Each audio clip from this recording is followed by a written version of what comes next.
Berlin is occupied by the Red Army. To the strains of martial music, the Red Army stages a review in Berlin.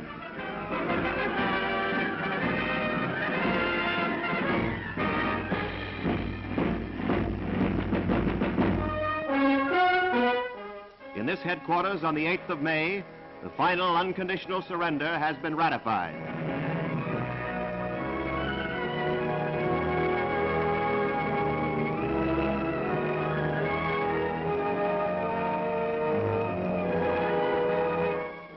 German Field Marshal Keitel, former Chief of Staff.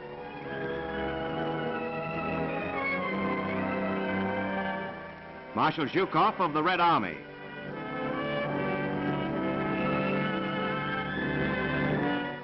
Ex-Field Marshal Keitel signs unconditional surrender for those remnants of the Wehrmacht still bearing arms.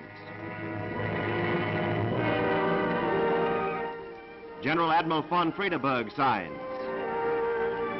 American General Spaatz of the 8th Air Force. British Air Marshal Tedder.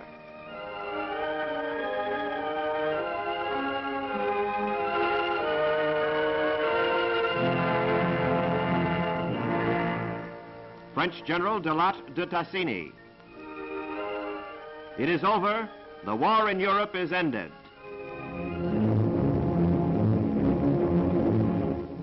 In Berlin, the Brandenburg Tor still stands. Amid the ruins, the day's people wander here and there. Battered and shell-swept, the famous Adlon. Not much else remains.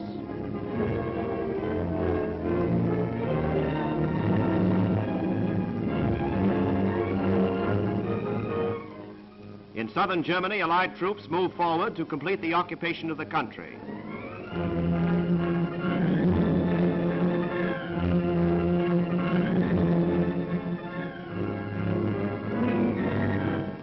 The Eagle's Nest at Berchtesgaden, formerly Hitler's mountain retreat.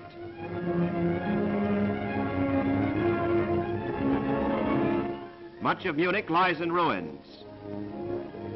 The famous beer hall. Little remains.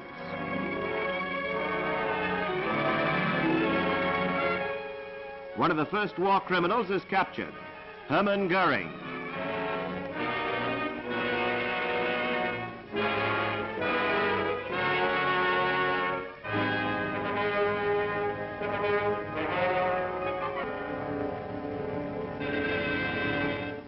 He is interviewed by Allied newspaper men.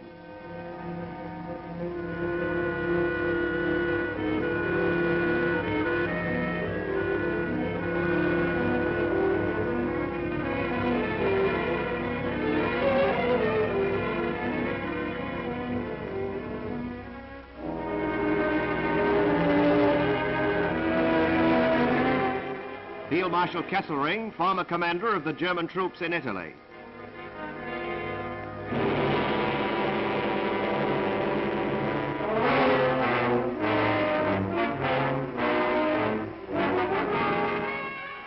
Field Marshal von Runstedt, former commander in the West.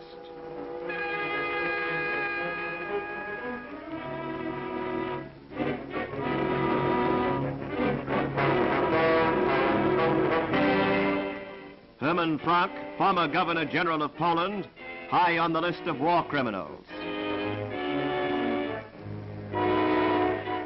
Field Marshal von Kleist.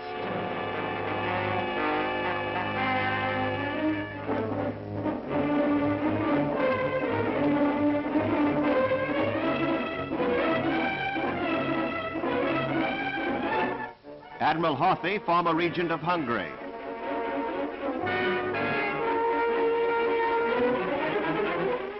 The tall man is Arthur Seyss-Inquart, traitor of Austria, former Gauleiter of Holland. He will be brought to trial. In Austria, the last German armies in the southern redoubt had already been surrendered. Lieutenant General Brandenberger of the 19th German Army came down over the Brenner with his chiefs of staff to sign the capitulation in the small Austrian city of Innsbruck. American General E.H. Brooks has ratified another victory. But meantime, near the small town of Flensburg on the Danish border, Grand Admiral Doenitz, self-styled new Führer of Germany, winds up the last business of state.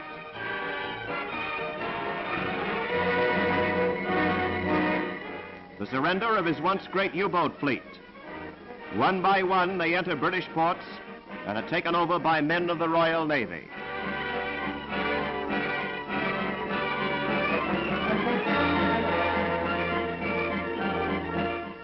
These Germans, once the terror of Allied shipping, are now, like all their comrades in arms, nothing but prisoners of war.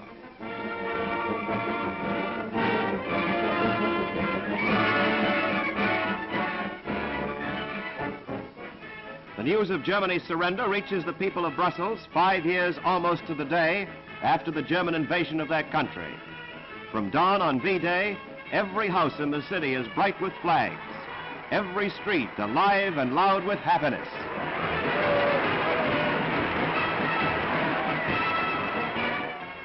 Orange smoke flares, no longer needed for warfare, make effective fireworks.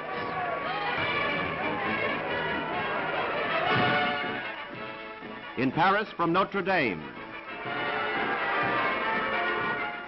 from Sacre-Cœur, from every church goes out the resounding message of peace and hope for the future and present joyful thanksgiving.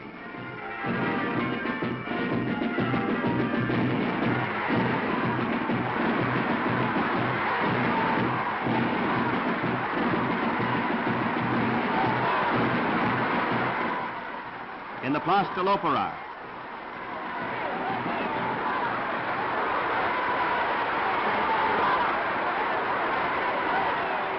in the Rue de Madeleine,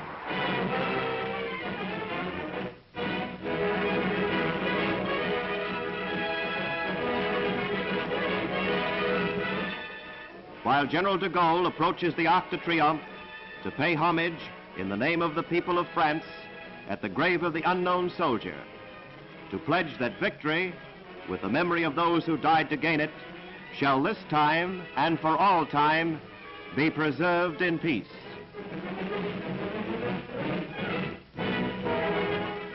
The capitulation at Lundberg to Field Marshal Montgomery of the remnants of the Northern German Army and Navy was not only the signal of Germany's total defeat, it was the signal for the liberation of those countries still remaining under German occupation. The British fleet sailed into Copenhagen harbor. Denmark is free after 5 years. 5 years of stubborn resistance and heroic acts of sabotage.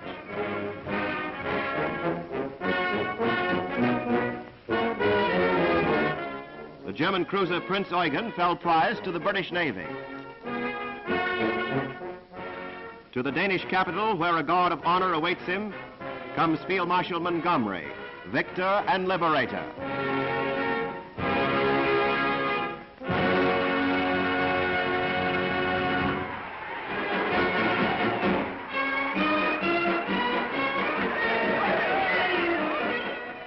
And his reception by the people of the city demonstrates their feeling of deliverance and gratitude. As in every liberated city, the people of Copenhagen welcome the Allied troops. The world has seen such scenes of joy in France, in Belgium, and Holland. And now it is the turn of the people of Denmark.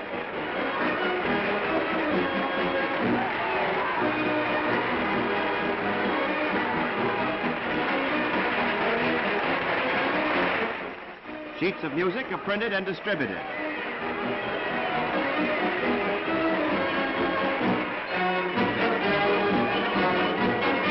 Soldier salutes soldier. This is the comradeship of free peoples. King Christian arrives for the reopening of the Danish Parliament. With a democratic constitution, all parties are represented under the leadership of this well-loved monarch. All through the occupation, he inspired his people. His faith in Allied victory never faltered. His faith is justified today.